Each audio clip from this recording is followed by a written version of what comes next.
put it like that. Nice. What's it like? I was actually there in attendance in Cleveland for Coe's first career NFL touchdown, which was awesome. And, Awesome. It was a great game. You could hear me on camera. I was just screaming, "Say it ain't so, Coe! Say it ain't so!" Sadly, from there, the game kind of went off the rails a little. That was the last high moment of that game, but it was a great game. Overtime loss, fun time. Yeah. How was that moment for you? Seeing the first, whether it was on TV, in person, wherever you were, seeing his first NFL touchdown. How was that? Well, dude, I mean, we were at home because it was a away game. We don't travel to a lot of the away games because we can get into that later. But, to watch that and to think I wished I was there live. So to have your video was so cool. And just that, hey, this is so cool. I mean, that was so cool for us. Catching it from Tom Brady, right? Like he's got the ball yet.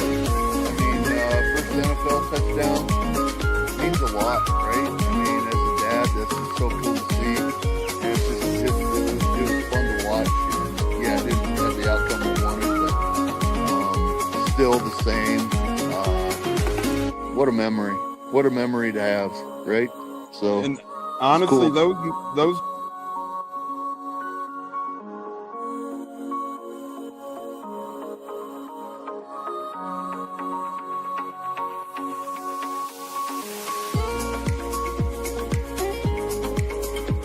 One of the best guests ever, the Buccateers in the house. You guys hear him on Tampa radio all the time. He's one of the best in the business. My favorite personal in the business. That's why I'm elated tonight.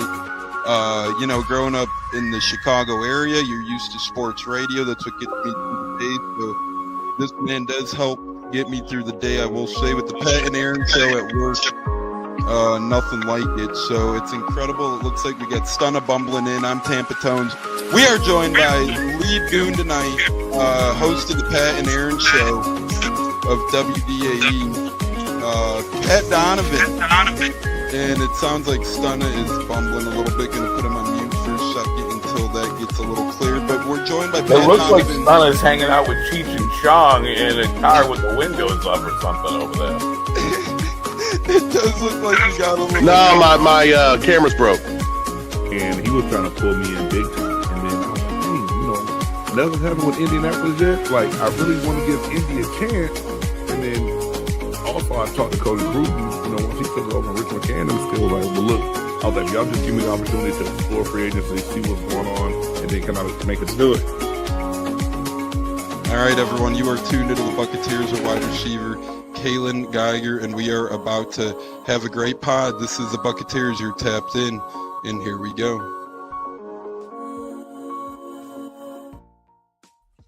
Howdy ho, howdy hey, how the hell is everybody? Happy Halloween weekend. As you can see, Michael Myers hanging out with me here, so I'm not going to try anything spooky. I'm not going to try anything stupid. I don't need to end up the 900th victim of our guy Mikey Myers in the Halloween movies, but the great J-Lo alongside me as well, or should I say Captain Crunch potentially. It's looking like my guy's looking good over there, looking fresh. J-Lo, how the hell you doing? Happy Halloween weekend, brother.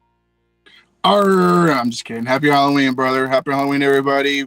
Post weekend, thank you for tuning in. We're ready to talk. Yeah, looking great, my friend, and it's a fun weekend. So we got a bunch of Halloween fun to have today as the Bucs are on a bye week, but we're still here. We don't do bye weeks. We got a giveaway to do as well, and we got so much more to look forward to here on the Buccateers podcast today. J-Lo, Tampa Tone, soon to be joined by Joey Nips as well. We're just going to do some brief Bucs topics to begin our day as we flood into the gates of football, college ball, NFL ball, fantasy talk. I got my Penn State hat on today, even though it's been a rough year. We got our biggest game of the year every year today, and that's taking on the Buckeyes of Ohio State. And the thing with that, J-Lo, this is the last time Penn State and Ohio State play until 2029. Isn't that crazy? Wow, really? I didn't know that. That's wild. That's a hell of a rivalry to put away, man. That should be an every year thing. It should be, but these college football makers and shakers and all that stuff always are thinking a little too much, in my opinion. But what say you quickly on the Ohio State game today? Is Cleveland Me's joining? It looks like Olive's trying to comment, but she just comments one little thing. But Cleveland Me joining us. Happy Saturday, Cleveland Me. Olive saying go Penn State. That is true. J-Lo, quick thoughts on Penn State Buckeyes on the spooky Halloween weekend. I mean, even though everything's gone, not so great for Penn State this year, but it's still a rivalry. I feel like, anything goes, and it could be a trap game for Ohio State. I mean, where's the game at? Is it in Ohio State or is it in Penn State, Tones? It's in Ohio State. So it's on the all right. So it still could be a trap game. You never know. Sometimes opponents take things lightly. They don't come out to play like they usually do. So there could be an upset in the making. You never know. I feel Penn State can possibly pull off an upset. And they're coming off a bye week too, so they're going to be pumped up a little bit this week. They're going to be ready to roll, fired up, ready to bring on Penn State football. Hopefully, we'll see what happens. But Olive saying nice costume, J-Lo. So J-Lo getting the love on the costume over there. But speaking of love, J-Lo, the Bucs got to love the position they're in heading into the bye week, 6-2. Off to tied the best start in Bucs history here at 6-2 through 8 games. So just kind of thoughts on the midway point to this point, J-Lo. What are you thinking here as a Bucs podcaster, as a Bucs fan? Also, trade deadline approaching, just 3 days away here on November 4th. Any room for improvements in your eyes come 3 days from now? Always room for improvement. But being at 6-2, going the bye week. And I think that's a great point, J-Lo, not to cut you off, but people are always like, oh, we might not need any. Oh, this team doesn't need anything. Oh, this team doesn't need. Oh, we don't need anything. And I'm not just saying Bucs fans. I'm saying the umbrella of football fans in general. Everybody thinks their team doesn't need something until a big injury happens, right? Look at the Bucs. You got Evans. You got Godwin. You got Igbuka. You got McMillan. You got Sterling Shepard. You got all those other. Oh, we won't need a wide receiver. Well, suddenly you're looking around like the Will Smith, the Fresh Prince of Bel-Air gif. Like, what the hell happened to everybody? So, J-Lo, you're 100% right. Continue your thought, but that was a great thought right there that, hey, just because it seems like we're content at 6-2, there's always room for improvement no matter the team out there. Absolutely. I mean, we've been stirred by so many injuries and then found out the McMullen news. We may not even see him this year at this point. Who knows? But I feel there is a trade to be needed. Is that going to pull a trigger? We'll see. I'm pretty sure he's on the phone making phone calls over the weekend, trying to get an idea of what it would take to get that one player, whether it's receiver, linebacker, pass rusher. You can have enough pass rushers, even though Nelly had a hell of a game last week. But, it's a long season. You need as much depth as possible. But being at 6-2 and what we're looking at, we got a tough road stretch ahead. I feel this team will get healthier. Hopefully we'll get a couple players back next game. And we definitely need help on the offensive line, man. That right guard, right tackle position, even though Geddes supposed to be coming back. But that right guard is so suspect. You don't really know how it's going to go. So to me, I feel with the Bucs, I feel there will be a move that will be made, maybe an underrated one that no one's going to be excited about, but something has to be done. We got to get somebody. We got to build the depth up again. Build that depth up. We do have to do that. And by the way, Puckhead, our Nebraska native, texted into the show saying flying home today. He's catching the show in the airport as he's going through TSA. What a warrior. Always tuning in, J-Lo. Always, man. That's what I love, man. People traveling or, trying to find something to watch. Hey, thank you for tuning in, man. Thank you again. Yeah, we don't take it for granted. Also, we don't take for granted our friends over at the Scarlet Standard. We're talking all college football today. We have a college football giveaway courtesy of our friends at the Scarlet Standard. A brand new sticker, a brand new koozie for UNLV and their brand of the Scarlet Standard. You can see still has the authentic, fresh, new merchandise sticker on it. And the sticker is very nice too. You can put it on your car, a laptop, whatever you want. But you don't need to love UNLV to have some fun with some UNLV merch, right, J-Lo? I mean, Dan Mullen's doing a great job, but just on any college football game day, it's fun to grab a koozie, grab a sticker, crack a cold one, no matter the team. Absolutely. I mean, that's beautiful, man. Shit, let me get that. We'll talk off air. Maybe Yeah, yeah, we yeah, could yeah, yeah, work yeah. Of something course, out. of course. No, But just but messing, but good stuff. no, absolutely. And I'm happy for Dan Mullen. I'm rooting for him. I'm glad he's doing well over there. Just so I can throw that out there because there are a lot of Dan Mullen haters out there. Yeah, now Dan Mullen's name is getting worked up in the rumor mill as well here in, the college head coaching cycle. Speaking of rumor mill though, J-Lo, Bucks are in the rumor mill seemingly in the public eye, in the private eye, in our fans' eyes of maybe making a move. Not too much smoke yet surrounding any specifics, but it's getting chirped enough, J-Lo, where I don't think it's going to be a backbreaking move, but I do think this Bucks team might move a 6th, 7th round pick or do a late pick swap in years to come and make a move. What are your thoughts on that? Is our guy Pepin Steppen, our favorite Canadian, joins us saying, let's go Blue Jays. Blue Jays will win tonight 7-3. Going to be a fun one, J-Lo, tonight there too. No, absolutely. You know, I'm rooting for the Blue Jays. I'm tired of seeing the Dodgers win. I want to see someone different. Especially the Blue Jays came out of nowhere. I did not expect them to make the World Series. I didn't expect them to make the playoffs. That's how I overlooked them. I didn't see them, and hey, they showed up and they got a chance to win tonight. Go Blue Jays. Go Blue Jays and Dodgers. It's been one of those series that's a heavyweight fight. And the Dodgers looked down and out at one point, but they got back up last night. They dusted themselves off. I'll give him credit for that. And Ohtani, J-Lo, to me, this is the best player in not only baseball, but in the world of sports. Shohei Ohtani, what say you? No, I couldn't agree more. I was telling my brother the other day, I was like, that's the best player in baseball right now. And anybody can try to argue, but the man performs at pitching, batting. Like I said, I would love him on my team, but hey, he's the best. They do beat the best, and Otani got on 9 times. 1, 2, 3, 4, 5, 6, 7, 8, 9 times. And the thing with the Dodgers is, yeah, they do sign the best of the best, but they put up with the best of the best. So tonight's going to be a heavyweight fight. Good luck to your Blue Jays. Pepin Steppen. It's going to be a fun one. Yeah, 6 to midnight. That game was incredible the other day. I mean, truly, we're getting a classical clinic putting on here in the World Series. Our guy Matt Kratz, boys, enjoying the show today. College game day, let's go. Yeah, J-Lo, coming into the year, this was actually supposed to be the premier college football slate of the year. I think we had 10 ranked games that were on today's schedule. Ultimately, things changed throughout the year. At one point, Penn State, Ohio State was probably projected to be game of the year. You had a couple of other good ones circled on the calendar for today that kind of fell apart, but there's still really good potential and meat on the bone out there today, J-Lo, in the world of college football. No, absolutely. Especially with, playoff contention coming up. There's a lot of games on today to where a team needs to win. They cannot drop another game. So you'll see a lot of excitement today, even though Penn State's not rated, they're having a rough year, but at the same time, it's still a fun football game to watch and you want to tune in on. It really is. I'm looking forward to UNLV New Mexico, and we're going to get our friends from the Scarlet Standard on a pod coming up one of these days as well, the UNLV guys on a Saturday show, so that'll be a lot of fun. Sup, y'all? Happy Halloween. Happy Halloween weekend to our guy JT Olson, Icewater Olson.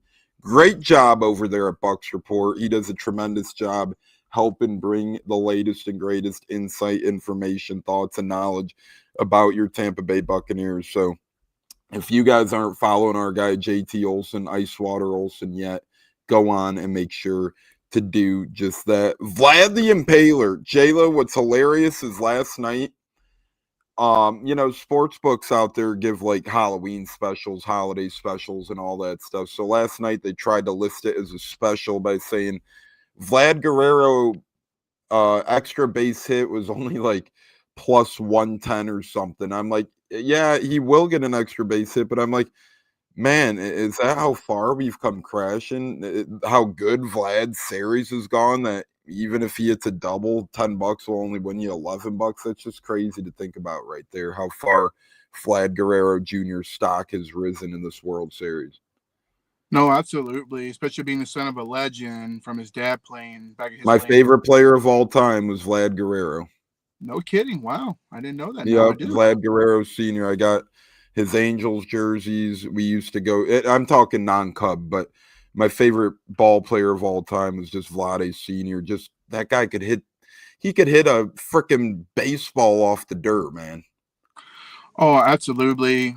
Me being a Rays fan, or we all being a Rays fan here, I remember watching him. He was a Ray killer, man. Every time we played against him, when he was on the Rangers, the dude was just lined it up, and the Angels as well. So, shout out to his boy, just crushing it, just trying to help get his team a World Series. I couldn't agree more. And Pepin stepping in now and saying D lineman and or a corner for the Bucs. To be honest, J-Lo, and there's no wrong answer here. Like we said, improve the team any way you can. But I really wouldn't focus on cornerback. Me personally, I think I like what the Bucs have in that room. I mean, you stack up pretty good top to bottom with Jamel Dean, Zion McCollum, and then, oh, by the way, you got Parrish, the pit bull out there. When Benny Moe gets healthy, he'll be out there. We haven't even seen some of these depth pieces like an Izzy and much yet. So, J-Lo, I'm okay with their cornerback room. I wouldn't hate a D lineman ad necessarily, although I don't think we need it, but I would prefer out of those two, if those are the choices, D lineman opposed to corner. No, I couldn't agree more. I think we're fine the corner depth. I think everyone's finally getting healthy, balling out. Dean's balling out, luckily, for the most part. And also, Zion's coming on. I mean, we get help a DB room. I think we'll be okay. But D lineman, I wouldn't mind having a big body, even though Simmons, that rookie that we love so much, he's crushing it right now, being next to Vita Vea. So to me, it would be more of linebacker, inside linebacker, or wide receiver at this point, the top need, and an edge rusher. One of those three. That would be my three, top targets for the trade deadline. Yeah, I agree. I go O lineman and edge rusher. Then if I had a lump in at third, I'd probably put wide receiver.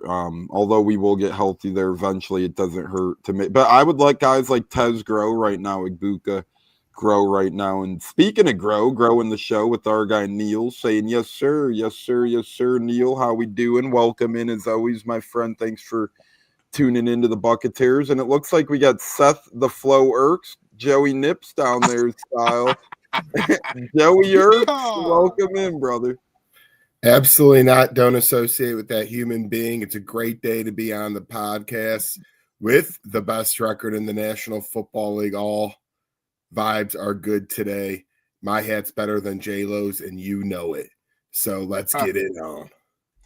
I don't know. J-Lo's is looking pretty spiffy over there. That suede. I don't think it's came off his head for at least 48 hours. Jeez. Man, Big Cat stuck up for you, and you're still hating on J-Lo. Come on, Sheesh. man. But welcome into the show as always. Hit that like button, our guy Neil says. So, Joey, we're just kind of wrapping up Bucs talk here. As J-Lo and I were alluding to, trade deadline a couple of days away. We're going to get your Colts trade deadline predictions or thoughts here shortly as well. But, even those people that say, hey, the Bucs don't need anything 6-2 or the Colts don't need anything. That's absolutely not the mindset to have, no matter the position or player you can upgrade. When you're there for the taking, you're the Bucs and Colts, Joe. You might as well go down swinging. And if you think there's a gettable guy, not saying give up mountains and hills of draft capital, but if the Colts or Bucs find a match here that will help these really good teams become even greater, I think the GMs of both of these teams, Ballard and Light, would be foolish not to help upgrade. Again, I'm not talking first or second round pick capital traded. I'm talking, all right, we'll move a 6th rounder for this veteran player, or okay, we'll make a pick swap and we'll get a pretty good guy back. Oh, absolutely. I mean, especially after this Sunday where, like a team like Miami who just needed a win, they lost, or a lot of those teams tomorrow with 1-2 wins. I won't count them all out, but you just got to go by division and see what's kind of up for grabs there. And they'll take a 4th round pick, a 5th round pick for a guy that's, maybe aging a little bit or has a little bit bigger of a contract that they think, hey, we're probably going to clean house and rebuild at some point. So draft capital is what matters most. And I think it would be foolish for any fan base to not want to add somewhere. Look at how many injuries the Bucs already have.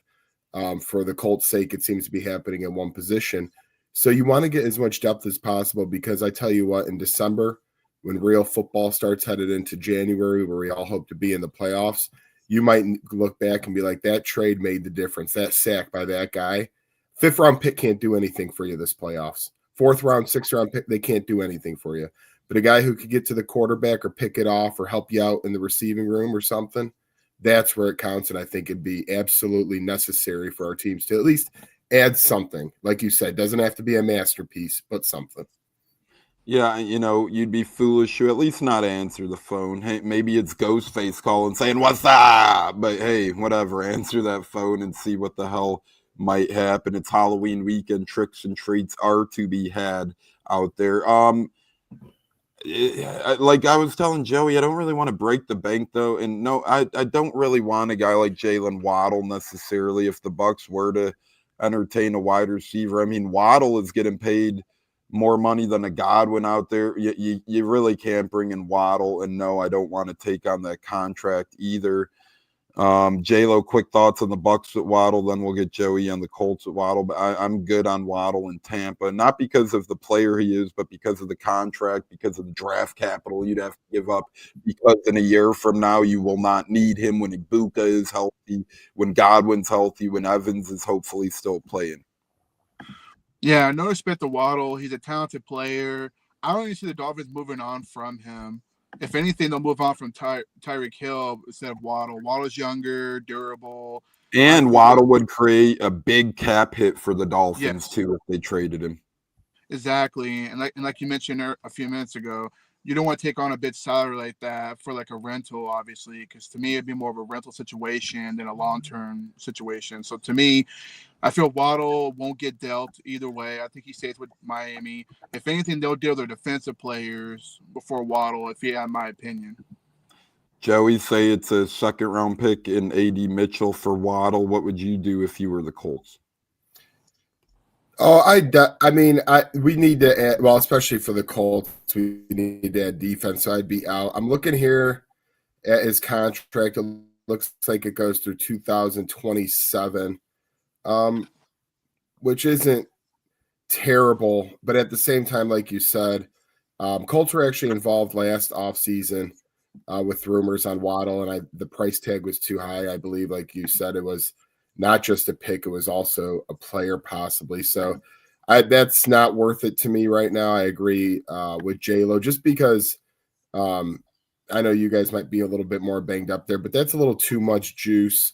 You keep, get somebody who would fill in a little bit better, maybe, from other teams that are going to struggle that won't require as much draft capital. I do like Waddle, but that might be a little overvalued right now for some of these teams to buy now. I couldn't agree more. And as Joey alluded to earlier, the teams that are probably going to be targeted here in the coming days are Saints, Tennessee, Miami, Cleveland. Those are those types of teams. The Jets as well, maybe throw in there. Although to me, didn't the Titans trade a cornerback to the Rams or something this week? I think in the past few days. They did. Yeah, and what's crazy is the Patriots actually have traded 2 players this week in 2 separate trades as well. So just wild deadline so far. We've had 3 or 4 trades this week, and the NFL deadline, you used to never even have a trade leading up to the thing. So it is more active than usual. Like Joey said, after Sunday, you're going to find out a lot more for this deadline, right? Because some of these are truly elimination type games. It feels like, well, maybe not elimination, too early for that, but say Tennessee, Miami, Cleveland, Jets, those type of teams lose.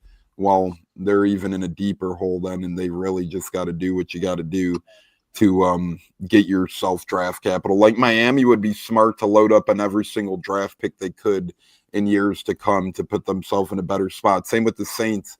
I mean, I know Tyler Shuck's starting now, but there's no guaranteed that if the Saints have the first pick next year, they're not going to take a quarterback first overall. And then, they would love later on picks as well. Scotty Miller, I don't think Pittsburgh's going to look to trade Scotty Miller. I know he's not being used a lot there, but again, J-Lo, this is a team in the playoff push. I don't think Pittsburgh would want to give up somebody where they're already thin at that type of position. Couldn't agree more. As much as we all love Scotty Miller, I don't see Pittsburgh dealing him, especially he's part of the game plan. I just don't see that happening. Yeah, and he's a guy that Rodgers probably likes to rely on. He's injured right now as well, so you got to keep that into consideration. I don't think many teams are going to want to trade for an injured Scotty Miller to begin with.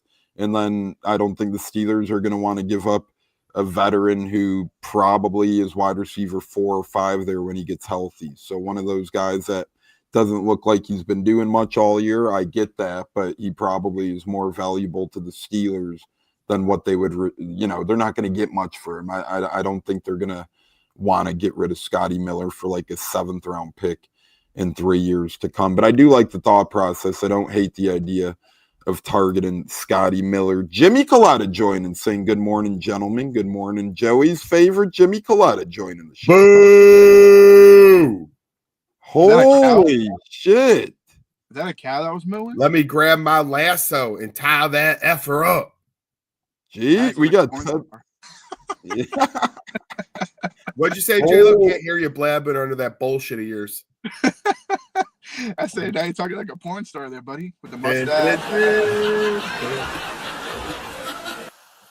It's a Halloween episode, so we're all laughing good right now. I hope everybody had a great Halloween last night, but the weekend has just begun. Today, tomorrow, still Halloween vibes all weekend. Today, still Halloween movies on AMC, Sci-Fi, and the rest of those. So don't turn to Christmas just yet. We're still here on the Buccateers, bringing you Halloween fun here shortly. We're going to get into all of the good stuff. We hope everybody is enjoying Halloween weekend. We still got Colts talk, and we got some fun Halloween talk, college football talk, gambling, NFL talk, and so much more. I can't believe we're in college football week 10, NFL week 9, just crazy, crazy stuff. The season is moving really, really fast. Please slow down. Please slow down, but we know it Pump won't. the brakes. Yeah, for real. Whoa. Pump the brakes. But before we pump the brakes and move on to our Halloween fun, J-Lo, Bucs look ahead. New England. Oh, I thought you said pump. Sorry. J-Lo was pumping. Pump it. But J-Lo, before we get to the Patriots game, what say you? Bucs Patriots, will we get any of the wounded Warriors back? Will any of the zombies heal up? Godwin, Bucky Irvin, any of the other Hassan Reddick types out there facing injuries will return against New England? God, yes, please, man. Especially at Luke Gedeke. I think that's one to keep an eye on. I think he's definitely one of those ones I think that will return to practice. He's been walking around pretty much. Doesn't look like he's struggling. Bucky Irvin's another one to look out for. I know he's been working hard to get back. To me, the biggest question mark is Chris Godwin. What's really going on with him? Bowles has been really silent, not talking as much with the fibula. That, to me, Hassan Reddick, I think, will be back. I think we'll get Hassan, Luke Gedeke, and Bucky Irvin back, those three. That's my prediction. And Joey, quickly, we'll be in Tampa together. You'll be there for Bucs Patriots. Patriots, one of the teams that are competing with that number 1 seed in the AFC right now with the Colts. What are your thoughts? What do you hope to see from Bucs Patriots in hopes of helping the Colts a little bit next Sunday? Absolutely. I mean, it's as much as a surprise it is for Indy to be where they are. It's right. Like we thought Colts were a playoff team, but before the year, if you said the 2 top teams right now in the AFC were the Colts and Patriots, you'd be like, holy shit. Exactly. And Drake May right now is playing at an MVP level according to sports books. So it's nothing to mess around with. But one thing they probably won't be as used to is playing in that heat. Although I believe we went to the Tennessee game last year. Was Mike Vrabel coaching that team? Yes, he was. Yeah, but that was 2 years ago. But yes, Vrabel was coaching. So he'll have his guy. I mean, one thing about Vrabel, he always has his guys ready to play, right? So matching up that way won't be an issue for them. But Tampa Bay just has more talent overall. Hopefully the bye week gets some people back because you're going to have to grind it out against New England. I think the Bucs will predict it next week, but win that game. But it's going to be a tight one, and New England has back-to-back NFC South teams with Atlanta first, who just really messed up against Miami. Then that leads into Tampa Bay. So yeah, Vrabel always has his team ready to play, so I don't think effort will ever lack there for 4 quarters. But I'm always thinking that Baker and the boys at home can get it done against a team who maybe they're not fully ready for this time of the year yet. Yeah, and I couldn't agree more. And I forget if it was in 2023 or in 2021 preseason when we played the Titans, but Mike Vrabel got COVID. I remember either before or after the game, and I think Bruce or Todd ended up getting it, or maybe avoided it. But I remember Vrabel brought COVID around this neck of the woods at one point in time, whether it was 2021 or 2023. Me and Olivia actually went to the Titans Bucks 2021 preseason game in August, and we were dripping. It was our first game seeing Tom Brady didn't play, but Brady, Gronk, and those guys in a Bucks uniform. So cool stuff. Oh, very early score prediction. No injuries, no in or anything like that, but our guy Pepin Steppen submitted it early 23-21, which would be a great treat. Speaking of great treat, the big guy, one of the big listeners of the program, Pop's birthday tomorrow, November 2nd. So, Joey, would be quite the treat if the Colts could pick up a win on the big guy's birthday tomorrow. Absolutely. Especially against Rodgers and Pittsburgh, who really are in a desperate spot for a win. The Ravens are lurking as they just won a big, impressive win. Lamar having all those touchdowns on Thursday night. So they're not in the toughest division, but they really need this one after that tough Green Bay loss on Sunday Night Football. So Colts will be ready to play. Now, what's interesting, we haven't played there with fans in a very long time because we played there in COVID year of 2020 with Phillip Rivers, and there wasn't any fans. So it's going to be a hostile environment anytime you go to that region, whether it's Philly or Pittsburgh. It's going to be some rowdy, ruckus fans. But, hey, man, there's nothing on offense in the National Football League that rolls like the Colts because you simply don't know who to stop. I mean, you have MVP candidate and the running back and the quarterback, and then a bunch of pretty good receivers who you don't double any of them, but if you try to single coverage any of them, they'll beat you. So I'm looking forward to that on Pop's big day, and let's get it on.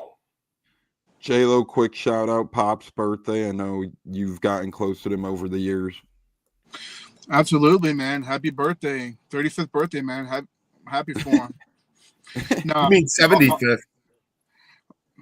I'm sorry? 75th. Oh, wow. That's a good age. No, shout out to him. He's the man. That's what we're feeling for the birthday, I'll tell you that, man. Oh, 75th, I was like, oh boy, we got Michael Myers. Speaking of 75, you watch Halloween Ends, Michael Myers looking 95 out there, could barely stab anyone, could barely get around up there. But happy birthday, Pops, 35th, 95th. Olive's saying he's younger than J-Lo. Whoa, that means he would have had me at like 3. So that's a little troubling right there. But you know, what can you do? So there we go. But speaking of what can you do, we're gonna move on to some Halloween fun now, some good Halloween stuff right here, right now on the Buccateers. We got a couple of questions, a couple of good ones fired up, ready to roll down here. And our guy Tim Crowley texting in right now saying how he's buying a Baker Mayfield shirt for the bachelor party. He's all bricked up. We got a movement going. This is actually the third guy I know going on the bachelor party, Joey, who's specifically buying a Baker Mayfield shirt or jersey. We're starting a Baker. I mean, it's about time they got on the bandwagon. Where have you been? Jimmy P claims he's been before everybody. Too cheap. Can't even pay rent. Holy shots fired. Yeah. Gun blazing. Get the holsters out. We are bumbling, running here on the Buccateers. Speaking of run, it's our Halloween fun time. We're going to pump up the music and get going here with some fun in Halloween. Change the music a little bit. Let's get it going here on the Buccateers. J-Lo, Joey Nips, Tampa Tones. If you're watching live on YouTube, hit that like button, subscribe button. Turn that notification bell on. You'll never miss a show again. Never miss these faces again when we come at you live. We know how much you love to see these big, beautiful faces. Where's B-Shuck? Where's B-Shuck? B-Shuck. We're looking for you, B-Shuck. He's out there somewhere, but shout out. Nice sockless, Mr. H. Speaking of sockless, a lot of people are sockless on Halloween with Halloween fun, and we're going to start our Halloween 2025 segment with favorite Halloween candy. J-Lo, when you're a candy eater, What do you hope appears in your Halloween candy bag? Are you Butterfinger, Twizzler, Nerds? What say you for the Halloween candy? Reese's Pieces. I've always been a Oh, Reese's Pieces guy. Every time when I was a kid, I'd get one of those. It was like gold to me. I wouldn't even eat it until the next day. I'll eat the other stuff like a fatty, and then I'll save the Reese's Pieces for like my ice cream or something like that. Whenever I had dessert when I was a kid. do you eat them plain, or do you put them in like the popcorn or anything like that? I'll eat them plain. I'll put them in my ice cream, but my popcorn not so much. So I'm one of those. Shout out to Mac McGee for the popcorn Reese's Pieces maneuver. One of the great things our old friend on Armchair Quarterback said. Reese's Pieces in the popcorn. I'll always remember that from the big guy. Joey, what say you? Halloween candy. I mean, I ate the most Reese's this year out of any other candy, so maybe me and J-Lo could lather up and have a Reese's party because Oh boy. Oh geez. it's Reese's City. You could take all that. I'm not a Sour fan. If anybody is, they can have all my Sour Patch Kids. They can have the, Nerd Ropes, whatever. I like the chocolate. I'm a team chocolate. No, I'm a team chocolate guy as well. If I had to pick, give me the Butterfinger, man. Give me the old-fashioned Butterfinger and my little maneuver. Well, remember back in the day with the Simpsons, the Butterfinger BBs, man? Those are awesome. Oh yeah, I do remember those. Those were awesome, and the Simpsons had an integral part of debuting those. But now I'll be a Butterfinger guy. I always like nibble the chocolate off of the outside of the Butterfinger and then devour that. Olivia's saying Canadian Kit Kats. All right. Well, Did she save me one or not? It's like, what is she like? yeah, maybe she likes Ireland Reese's, and maybe she likes Caribbean Butterfingers as well. So we'll see what other countries make better stuff, but just wowing stuff. Oh, she saved some for Joey allegedly. There you go. That's what I'm talking about. Moving on here in our Halloween 2025 mashup fun, J-Lo, Joey, Nips, Tampa Tones here taking you guys through some fall fun because there's a couple fall questions in there too, even though it's a Halloween segment. There is some fall fun in here too. Joey, we'll start with you this time. Movie theater popcorn or kettle corn? Oh, movie theater popcorn. Give me some butter on it. Save the kettle corn. Tone style? Huh? Tone style? Well, tone style ain't bad if you like gooey fingers and a massive stroke after with all the extra butter he puts in there. It's like it ends up in what, like me and Olivia almost died during Scream 2 when we ate it. But yes, we do love our butter popcorn. We do love that Tones cooks it up. But I think he makes two bowls on purpose, one for me and Olivia to choke on and one for himself. But we respect it at the same time. Yeah, I was trying to get to you before Ghostface got to you in Scream. So, I was trying to help you guys out by not dying via knife. Buttery popcorn takes you out. We'll shove my foot right up Scream's candy ass. What's up? J-Lo. Oh, we got an outside the box answer from our favorite Canadian. Chicago style popcorn is the best. Not a bad play. J-Lo, movie theater popcorn or kettle corn? I'm with Joey. The movie popcorn's the best. Grew up eating it my whole life. Butter it up. Put a little salt in there. Kind of spice things up a little bit. Not too much. A little bit. Yeah, like I said, I used to eat a lot when I was a kid. Now I kind of taking a break from the popcorn life because I get annoyed when it gets stuck in your teeth and stuff like that. So that's what's nice about having a gap. The kernel can't really get stuck in there. It just rolls right out. But hey, it is what it is. That's one pro bono of the gap. For those saying close that thing up, you never tried eating chips. This thing's a lifesaver right here, folks. So there we go. Other than that, shout out to our old buddy Hearn, who used to take the bucket of popcorn at the movie theater and had a technique where he'd like straw that sucker up, like combine two straws, put that puppy in the bottom of the bucket. It was like oil flowing from America to Canada. He had butter flowing from the damn tub dispenser to the bottom of the bucket, not touching out, going through the straws. Just crazy aerodynamics there. But give me movie theater popcorn all day, every day of the week right there. And shout out to Hearn with the straw technique. We call it the Hearn. Favorite slasher film characters. So this is either Chucky, Ghostface, Michael Myers, Jason Voorhees, Freddy Krueger, Texas Chainsaw Massacre, It, Killjoy. Which slasher villain is your favorite, J-Lo, of all the scary movies? What's your favorite scary movie? No, I'm just kidding. I gotta say Michael Myers. You know, I like Scream. You know, I like the Ghostface Killer, but I like Michael Myers more. I mean, the dude just finds a way to get to his, victims so quickly without even having to run. He is high, comes out of nowhere and jumps out and just slashes motherfuckers. But anyway, long story short, I like Michael Myers. I think I've always been a fan of his, even as a kid. Even though I get intimidated when I see people dress up like him, and I go the other way. But I'm piecing, but for the most part, but Ghostface, that's my probably second one. Just scaring the crap out of people, talking his crap, and then he just comes out of nowhere as well. Except he actually chases them. Myers OG, you don't have to chase him; he just jumps out of nowhere and catches them. What's cool about Ghostface is he's like realistic because it's different people, different guys. He's not invincible. Our guy Jimmy Bernard saying hello everyone. What's good, Bucs Nation? What up, Jimmy? Welcome in. Happy Halloween weekend. We're having some fun. Peppin Steppin saying Pinhead is his favorite slasher film character. Joey, what say you? J-Lo says Michael Myers. Peppin Steppin says Pinhead. Who you going with? Definitely not Pinhead. Not even in my top 10. What? But if I hit, how about I know you're a big Creature from the Black Lagoon guy. Yeah, I got a Creature from the Black Lagoon for you. But anyways, I'm gonna go with Michael Myers. Me and J-Lo, we might as well get by the fire and go socks only later because we keep agreeing on Halloween fun. But I love Michael Myers. Halloween Kills, one of the most recent ones, was very good. Halloween Ends is trash. You don't have to worry about that. But Halloween Kills is awesome.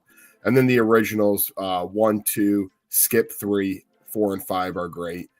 So that's where it is for me. Low-key do really like Freddy vs. Jason. That's also another shout out for me. And then The Strangers is the last. We're getting to movies. We're getting to non-slasher Halloween movies. So save that thought on The Strangers. They're all all of them are slasher. Nobody has guns there. No guns involved. Yeah, but those aren't really slash. That's not a slasher film. Like Freddy I'm vs. talking. Jason is.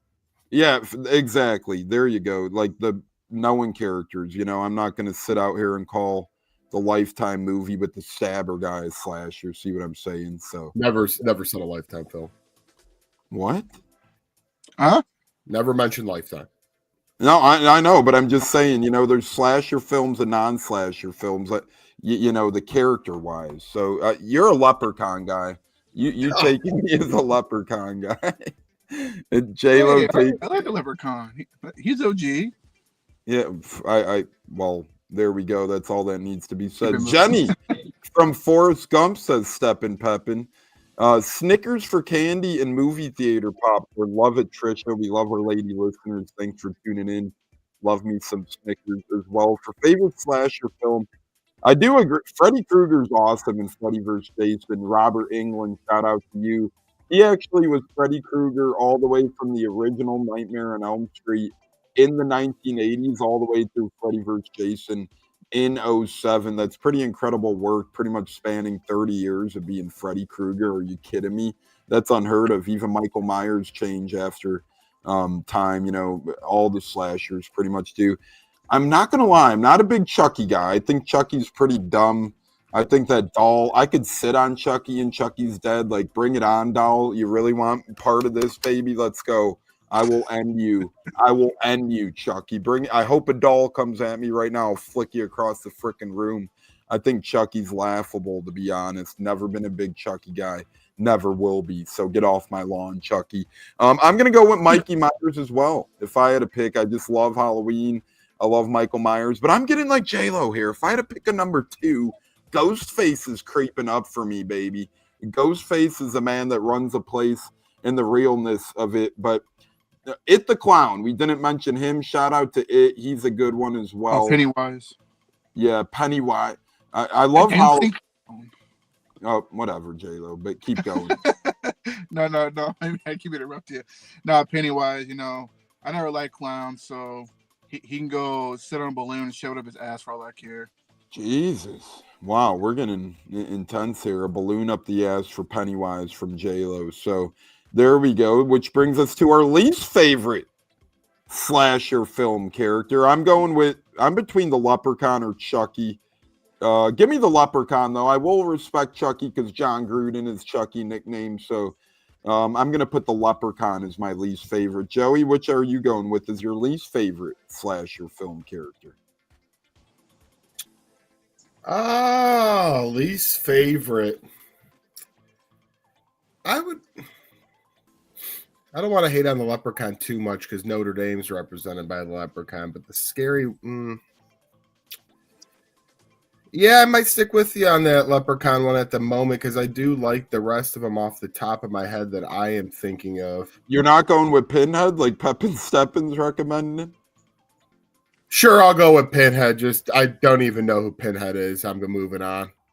J-Lo, are you going V from Vendetta or are you going somewhere else? Give me Ben Willis from I Know What You Did Last Summer.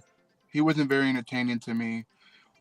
Carrying a hook around, and second one, hook for a hand. Yeah, that hook thing wasn't really it for me either, man. I'll give you that. No, especially when they made the new one. I watched it. It was cheats. Like they totally screwed it up. They should just left it alone from the first two movies.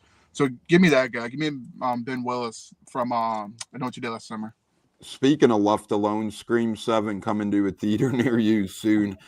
Favorite non-slasher Halloween movie, Joey? This is what I would consider like The Strangers, Sinister, Insidious, Conjuring, Annabelle, anything that doesn't include a notorious serial killer, I guess. Joey, where are you headed? Easily The Strangers, one of the scariest movies I've ever seen. Talked about the other day. It's the most realistic. You're just at a lake house or a house in the middle of nowhere, and somebody just comes after you because you just happen to be living there. No rhyme or reason why. 3 people with a plan that they execute to a T, and it's very scary. Is Tamara home? Is the famous line. So big fan of The Strangers. Yeah, Baker Mayfield, Butter Mayfield. I was you for Halloween yesterday. Shout out to you. But he actually picked The Strangers as his favorite Halloween movie as well. So Joey doesn't only have a tattoo of Baker on his ass, but they share a Halloween movie in common too. J-Lo, where you going? Favorite Halloween movie that's a non-notorious slasher film? Pepin Steppin going Cloverfield. That's a good one. I see Insidious. That was pretty scary. I ain't gonna lie. Like, especially, when Dad had to be brave and put his big boy pants on and go into the damn coma or nightmare, whatever his son was stuck in. And then you see that one fucking weird monster, whatever, playing that weird song. And I'm like, why are you going toward it? Go away from it. That's what I do. Why are you going to go near and investigate that shit? Hell no. Go the other way. And sure enough, pops up out of nowhere. So to me, Insidious was probably the one that still gives me chills sometimes just watching the movies over and over again. I thought you were an Attack of the Killer Clowns type guy. So, Nah, forget that. That dude's a creep. Oh, man. Speaking of creep, that is up there for me. Not my favorite non-slasher, but I'll tell you what, the movie Creep, if you haven't watched it yet, there's Creep 1, Creep 2, and now it's a TV series. One of the most underrated, creepiest movies ever. The guy's just an everyday normal guy, and he hires a person to come film like a documentary on him pretty much. And things get really weird really quick. Let's just put it like that. So I recommend watching Creep out there for those of you who have not seen it yet. But favorite non-slasher Halloween movie? This one's tough. I'm going to go with the outside the box answer. I'm going to go with Treehouse of Horror Simpsons TV shows. I'm a big Treehouse of Horror guy. The Simpsons animated specials. I think they do a great job with those. They bring back nostalgia, that's for sure. So I know I'm breaking the rules a little bit, not quite a Why you go Human Centipede? You already used that one like 3 times yesterday, brother. No, I'm kidding. But that movie's effed up. And the other effed up movie is Teeth. And that's all I'll say on that. I'm not going to get into detail on what Teeth is about, but let's just say a private part on a human grows some teeth, and it really gets disturbing. Black Phone, Olivia says, Black Phone is a really good one as well. Speaking of good one, are weddings in October a good one? We're going to fill in the blank here. Joey, we're going to start with you. Weddings in October should be blank. Weddings in the middle of football season should be blank. I'm not going to hate. I know where we're going. I'm not going to hate on it as much as I think it might be here. I'm just going to say it better be open bar. October wedding should have open bar and one TV. That's what I'm going with. Any wedding should be open bar these days, Dan. Yes. But I'm saying open bar and one TV at the bar. I think that's a good compromise. You need the TV at the bar. If you're going to make people go to a wedding, you got to put a little bit of football pigskin on and get the turn it off turn it off for the speeches. That's fine. But dinner, anything else. Whoa. Off or on mute? For the speeches off. For everything else, it's fine with volume. But just for the speech, get the best man, get the parents' word out, whatever, the bride and groom. But open bar should always be a thing, yes, but one TV at the bar if you're going to do October. See, the problem with this is, Pep and Steppen, if you're doing an October wedding on a Tuesday, I'm still missing football. So, we got football on for 49 straight days here. But, J-Lo, weddings in October should be blank. Shouldn't be happening, period. Especially being a football fan, you might as well move that wedding to later on, after football season. That's always been me for my love life. But in October, that's just the way I feel. I just feel like, weddings in October, it's just cutting into football schedule no matter what day it is, like you just mentioned, Tones. So to me, weddings in October, I think, should be moved to another month, if you ask me, especially with the holidays coming up, with Thanksgiving, Christmas, New Year's. Unless some people, that are not into football, because there are many, they want to do it in October because of a Halloween theme type thing. But to me, as a football fan, I would want to have a wedding in October. But of course, if I get invited, of course, I'm going to show up looking for a TV somewhere after the speeches and all that fun stuff. So I agree. And, if I show up to your wedding in football season, I love you. I love you. That's all. Likewise, same to y'all both. If you put in October for some odd reason, which I know you're not, Tones, but Joe, in the future, I'll still show up, and I'll still got a lot of love for you. I might pick up my phone a few times. Don't get mad at me, but anyway, moving on. Yeah, I think you made the cut. I think weddings in October should be TV filled. Is going to be my word. Hey, instead of putting a little flower centerpiece on the table, be courteous. Buy a little TV for every table. Or, buy a little radio AM dial and get a little football action. Nothing like cranking up the pigskin at dinner. I had a guy like my buddy last week, friend of the programs.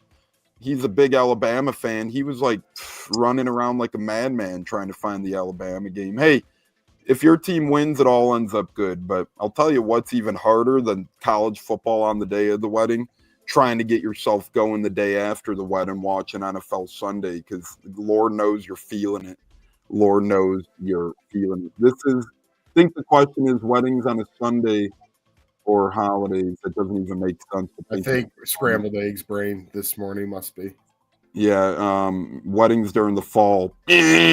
Any Halloween plans left this weekend? J-Lo, thoughts? Any Halloween plans left for the weekend, brother?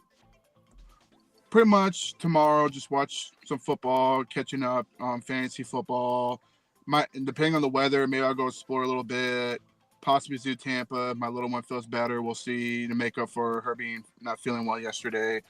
That'll be something I'm looking forward to because the weather's so beautiful today. Hopefully it's the same tomorrow as well. Joey, any plans left for the creepy Halloween weekend? No, like you said, we're going to celebrate Pop's birthday. I'll do some trick-or-treating in my room today. Maybe we'll have a couple hobgoblins show up. Trick-or-treating in your room, hobgoblins. What's the trick of the treat, brother? Keep your hands where we can see him, bro. Uh-oh. But yes, nothing Halloween-wise really. I'll probably throw in one more scary movie. How about that? Yeah, well, tomorrow we got Scream 4, so don't forget about that. There we go. If you're smirking, if you do that hand thing one more time. But today I'm watching. Dude, I haven't gotten to watch college football in 3 weeks now, man.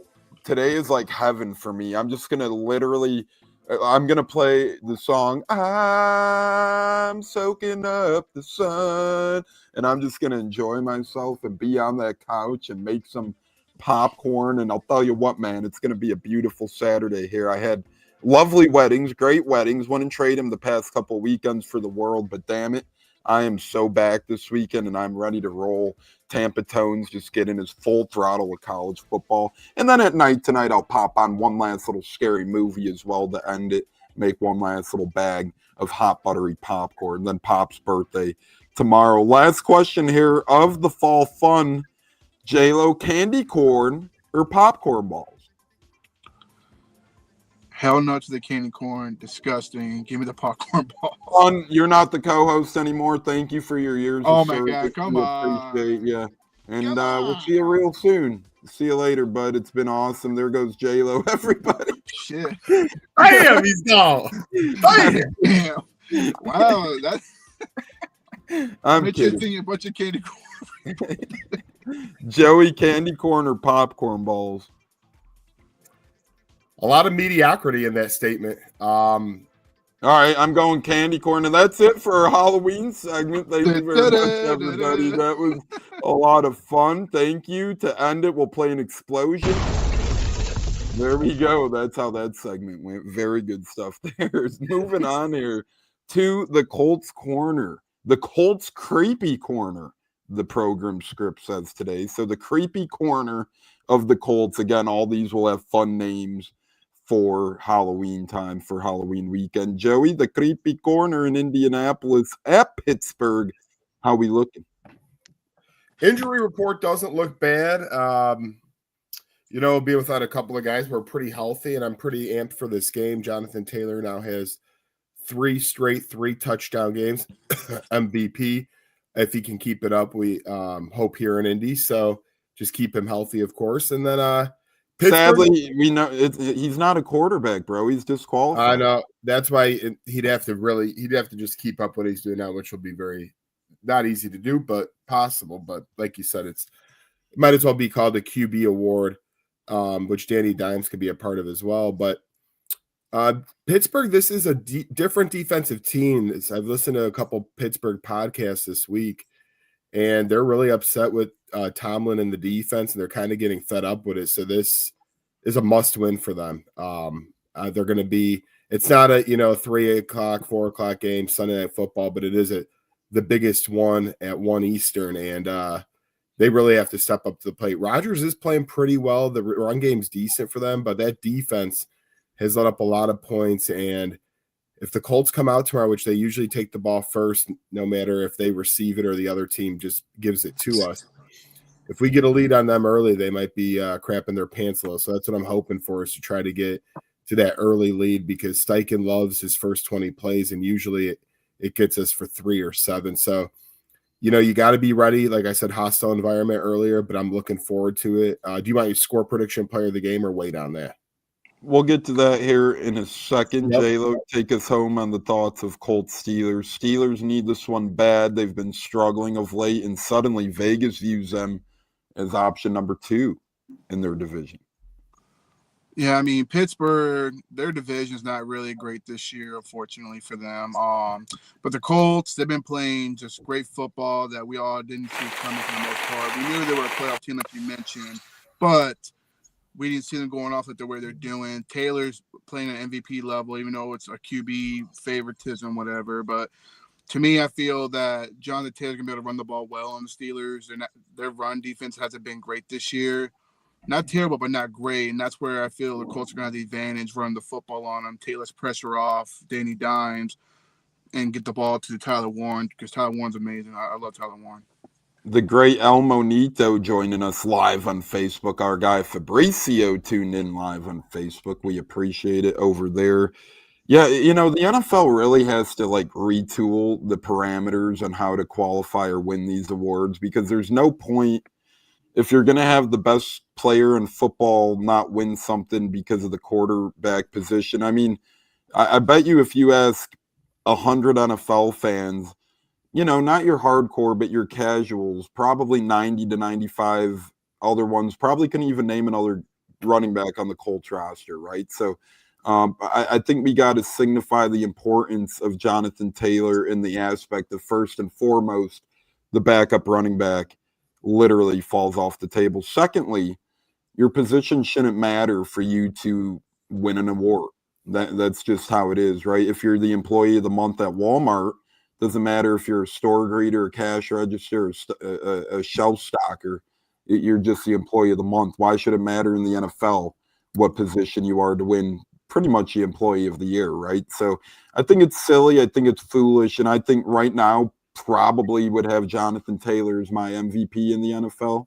I don't really think you can make a case for anybody else right now at this point in time. I'm sorry. And I know there's a lot of good quarterback play out there, but even Daniel Jones, even, Bakers, even Josh Allen's of the world, I don't think they've been as valuable to their teams as Jonathan Taylor has. Now, that's not a knock on them. They're still playing great football, and all those guys are still very much so in the MVP talk. And they'll probably win it over Taylor just because that's the nature of the beast. But I personally think Jonathan Taylor in a landslide for MVP right now. If you're looking at purely the best player in football, taking the position out of it, you'd probably not be a great football fan if you didn't say Jonathan Taylor. But that's why I don't vote on it. Not my call, not my circus, not my problem. Joey, score prediction, final thoughts on the Colts Steelers? Yeah, and to your last point, in 2021, when Cooper Kupp and Jonathan Taylor were absolutely banana land, I think Rodgers still won the MVP. He had a great year, but and remember, not to cut you off, but he won it over Brady that year too. Yeah, and I think I have that right on the year for those two with you Cooper. You do. Yeah, so like you said, it is what it is. They also have offensive player. They might as well just make it most outstanding player because valuable, everyone goes to the quarterback. I get it. But my score prediction for this game, I am going to go Colts 28, Steelers 23. And my player of the game is going to be, I know Taylor would be the easy answer here.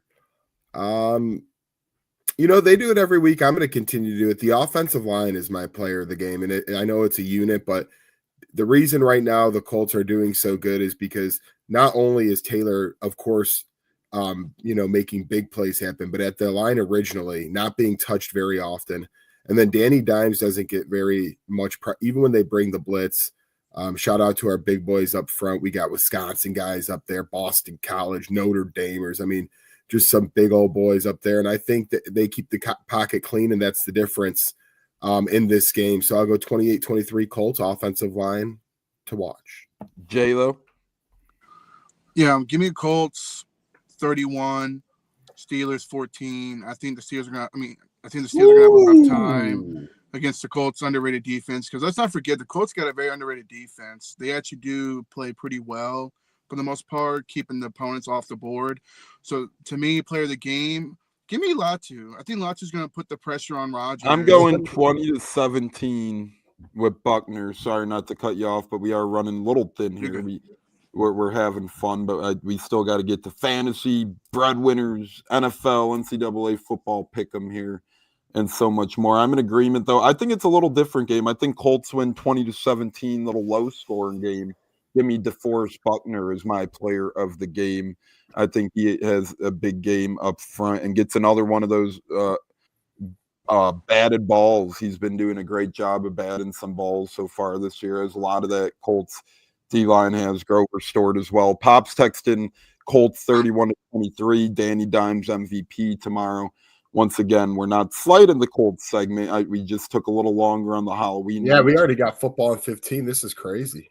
I know. We're already at an hour 6, so the Halloween's fun, but my apologies for going a little long. But we got Colts across the board with Danny Dimes, offensive line, Latu, and D-Buck to win. We're going to do our giveaway quick while people are still here tuned in, as we're about to get into the world of college football.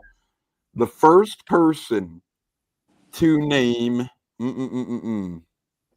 Let's see here. The first person to name one Buccateers co-host who is not on the show at this moment will win this UNLV care package from our friends at the Starlet Standard media outlet for Vegas. You win the sticker, you win the koozie. It's fun stuff, especially on a college game day. So Olivia, Pep and Step, and the rest of the listeners in the room, first person to name a Buccateer member not participating in today's show wins the care package, and we'll ship it out this week. So moving on here to shipping out this week, we're shipping on to the world of college football. It's our Boo Pick'em instead of Spread 'em. It's our Boo Pick'em for week 10 of college football. Can't believe it's already up.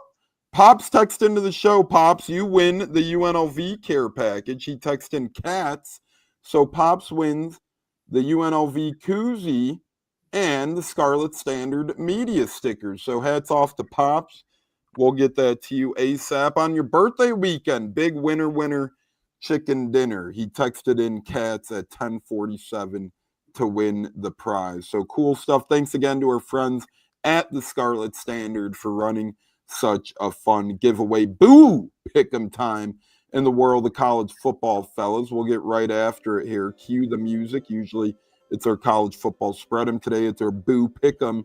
Remember, we do not do we do spreads in college football. So speaking of spreads, we're going to start off with a military battle, J-Lo, at noon. Army +1 at Air Force. Give me Army. Joey, West Virginia +13.5 at 22 ranked Houston at noon. Yeah, I love McAfee, but West Virginia stinks. Give me Houston. I love it. J-Lo, number 10 ranked Miami -9.5 at SMU at noon. This is supposed to be a game of the day. It's still pretty good. No, absolutely. I'm going with SMU. That was my pick on the Jailers Jolts. Joey, underrated game of the day at noon. Undefeated Navy at 7-1 North Texas. North Texas -6.5 point favorites. Disrespectful. Give me the midshipmen of Navy. J-Lo, one of the games of the day, number 9th ranked Vanderbilt is getting 4 points at 20th ranked Texas. Unfortunately, I think Texas is going to beat them at home. Give me Texas at home. Joey, Penn State getting 18.5 on the road at noon at the number 1 ranked Ohio State team in the country. Backdoor cover. Ohio State wins by 17. J-Lo, 3 o'clock Eastern, New Mexico +4 at Dan Mullen and the Fighting Rebels of UNLV. Give me the Dan Mullen, the Fighting Rebels. UNLV, let's go.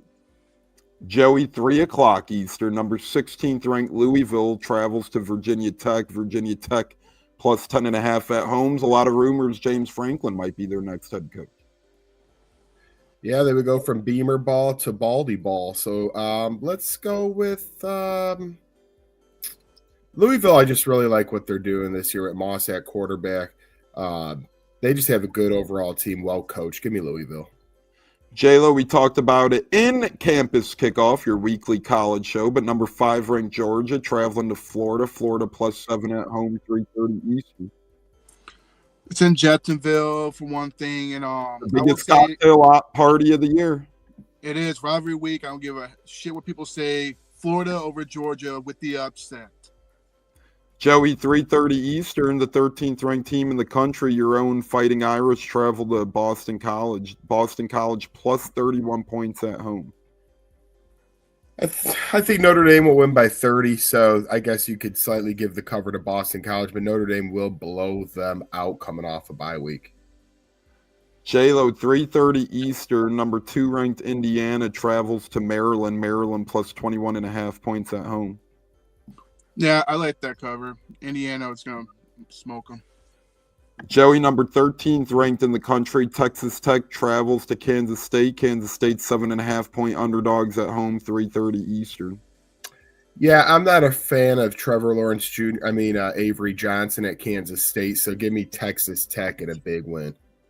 J-Lo, one of the games of the day, in my opinion, 3:45 p.m. Eastern, number 15th ranked Virginia is -6 at Cal. Give me Cal with the upset. I like that. I like that. I like that. Joey, Purdue plus 21.5 at 21st ranked Michigan, 7 o'clock Eastern. You know what? Michigan's starting to finally find their own. I'll take Michigan in a big win. J-Lo, 7 o'clock Eastern, South Carolina plus 13 travels to 7th ranked Ole Miss. Easy dub for Ole Miss. Joey, 7:30 Eastern, one of the games of the day, 18th ranked Oklahoma travels to 14th ranked Tennessee. This will indeed be a fun one. Really, whoever loses, it's like an elimination game here. I love that when you have an expanded playoff because you could have 2 losses and still be about it. So one of these 2 teams really need it badly. Usually in a coin flip game, I go with the home team. Give me Tennessee. J-Lo, undefeated, ranked 8th. Georgia Tech travels to NC State, 7:30 Eastern. Georgia Tech -5. Give me Georgia Tech. Joey, 23rd ranked USC and Jordan Maava travel to Nebraska, 7:30 Eastern. USC -4.5. Yeah, Matt Rule just got that big extension for no reason, so give me USC. Game of the night, 10:15 Eastern, 17th ranked Cincinnati travels to 24 ranked Utah. J-Lo, Utah -10.5. That seems a little big there. It is, but when you go into Utah, that's a hard place to play at. And I like Utah at home big over Cincinnati. Ooh. There we go. So J-Lo going with Utah and a lot of peeps on the Utah train here today. And we're speaking of train, we're going to keep this train moving and move on right over to our NFL picks. Remember, the NFL picks are without a spread, and today they're called the Red Blood Pick'em Bloody Picks for the NFL game. So we're on to Red Blood Pick'em instead of the great Red Eyes for Halloween Red Blood. So let's go. Here we go. 1 o'clock Eastern tomorrow. Joey, Bears at Bengals. This is honestly one of the more intriguing games of the day because both teams really need a win. Joe Flacco's not looking good. DeAndre Swift is out. I'll take Chicago by 3. J-Lo, 1 o'clock Eastern. Carolina travels to Green Bay. I think Green Bay absolutely destroys them. What say you? No, I agree. I think Green Bay pounds on them. 1 o'clock Eastern, Joey. LAC, the Chargers, that is, at Tennessee. Chargers straight up. Tennessee under Mike McCoy. Sadly, Mike McCoy ain't it. Chargers knew that in a past life. J-Lo, Niners at Giants, 1 o'clock Eastern. Mac Jones, Brock Purdy, Jackson Dart. I'm sorry. I'm going to say Niners. Giants are pretty much without their players. Joey, 1 o'clock Eastern. Denver travels to Houston. To me, that's a fun game tomorrow. Very fun game. Houston looked pretty good last week against San Francisco. Denver's been on a heater. I say the Broncos win on a game-winning field goal. J-Lo, another fun one. 28-3, Atlanta at New England, 1 o'clock Eastern. Oh, New England. Falcons are Falcons. Joey, 1 o'clock, Minnesota traveling to Dan Campbell and co. in Detroit. It just seems like Minnesota can't get it going this year. I know McCarthy will be back. Now Wentz out for the year, but Lions are really in stride coming off the bye week. Give me Detroit. J-Lo, Jaguars, Raiders in Vegas, 4:05 Eastern. Give me the Raiders. I have them winning too. Joey, the Aints of NOLA are at the Rams, 4:05 Eastern tomorrow. Love the Raiders pick, J-Lo. Keep tickling my fancy as you've done all episode today. It's been great. Rams in a blowout. J-Lo, game of the day, Chiefs, Bills, 4:25 Eastern. Ooh, tough one. I say give me the Chiefs, man. They've been playing a lot better football over the Bills. Joey, Sunday night showdown on NBC, Seattle traveling to Washington, 8:20. Is Jaden Daniels still out? He's playing. I'll get the Commanders. J-Lo, wrap us off with Cardinals at Cowboys, trick or treat, 8:15 Monday night. Cardinals with the upset in Dallas. Now we're going to go into our fantasy Monster Mash report. It's a Monster Mash of fantasy football where we look into some of the debatable games, topics, subjects, and more this week. Joey, what say you on this one? Who would you start here With the Texans banged up at wide receiver, non-PPR, would you start Jaden Higgins, who scored a touchdown last week? Or would you start Kayshon Boutte on the Patriots, who scored in 3 straight weeks? New England at home. Give me Boutte in that one. J-Lo, here we go. This is half-point PPR league for you, my friend. Name one of the following who to start: Wan'Dale Robinson, Jacoby Myers, or Woody Mark. I'm going to go Woody Mark. I like that. Running backs, always a popular one. And remember, popular, our upcoming Buccateers witchcraft schedule. No, not witchcraft, but our upcoming Buccateers schedule will be back Monday night with Man Cave Monday. Then Tune Me Up Tuesday will be back as well. Campus Kickoff and Toe in the Line are available now. Go listen on Apple, Spotify, Google, and more. And that brings us to our final destination words, breadwinners, and drag off, fellas. Jayla, what starts with you for the drag off final destination breadwinner? Give me Wake Forest over Florida State. Wake Forest spread, are you going, or money line? Money line. All righty, there we go. Wake Forest. I'll have to get our record. We're doing really good on the year too, by the way. I'll get our record for the next show. J-Lo going Wake Forest money line. Joey, where are you going for your breadwinner, my friend? Let me get the hard hat on for the breadwinner pick here. Makes me think better, keeps this big head inside. Hard to do. Give me Navy spread. They're +7 today. I think it's disrespectful they're getting that much. Give me Navy +7. Wow, I literally had that written down, but I'll renegotiate. I'll retool there. Joey going Navy. Sorry. No, you're good. You're good. J-Lo going Wake Forest. This is a tough one. I don't know if I'm dumb or if I think I'm wrong here, but give me the Cowboys money line at home against the Cardinals. I mean, they're only -3. A $20 bet wins you $14. I don't know. I feel pretty good about that one. Dallas at home against the Cardinals. I know Dallas defense hasn't been great, but am I wrong on thinking that that's a pretty good one right there? I don't know. I'm with you. I know J-Lo went Arizona, but that's a coin flip game. I mean, if Dallas is on their game, they'll win, but that's the question. Will they be on their game? Breadwinners are in, and it's time for the final creepy words of the weekend. J-Lo, over to you. No, fun chopping up with y'all fellas. You know, always fun. Hope you enjoy your weekend watching sports, especially you Tones, catching up on the college sport of football. And it's been a real treat, man. Don't eat too much candy corn. Happy Halloween to you, J-Lo. Joey, Halloween weekend, last words, my friend. Yeah, and a little breaking news. Joe Flacco plans to start on Sunday. So just as I thought he was maybe out, that could change some things over there. Go Notre Dame, go Colts, go all our teams. And I'll be watching Saturday night's main event, Cody Rhodes and CM Punk fighting for titles and separate matches. So that will be my Saturday. Thank you to everybody who tuned in on Halloween weekend. Our favorite Canadian, Pepin Steppin, Fabricio, the beautiful Olive, as always, Trisha, Jimmy Bernard joined as well, Jimmy Coletta tuning into the show, so many more people. Matt Kratz joined us, Icewater Olson, and the rest of the crew. Neil, as always, too, can't forget about Neil. Blue Jays Dodgers tonight as well, a bunch of sports going on. Scary movies still. Enjoy the rest of your Halloween weekend. My shirt says I will, Freddy Krueger. Oh boy, we're starting to see feet here. We do have one last comment though to share on the screen. The great Don comment. Wow, shocked she knows how to do that. Thanks everyone.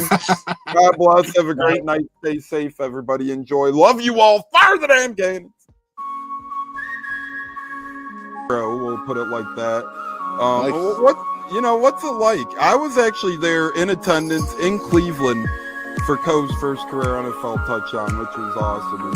And, Awesome. It was a great game. You could hear me on camera. I was just screaming, "Say it ain't so, Coe! Say it ain't so!" Sadly, from there, the game kind of went off the rails a little. That was the last high moment of that game, but it was a great game. Overtime loss, fun time. That How was that moment for you? You know, seeing the first, whether it was on TV, in person, wherever you were, seeing his first NFL touchdown. How was that? Well, you know, dude, I mean, we were at home because it was a away game. We don't travel to a lot of the away games because we can get into that later. But, you know, to watch that and to think I wished I was there live.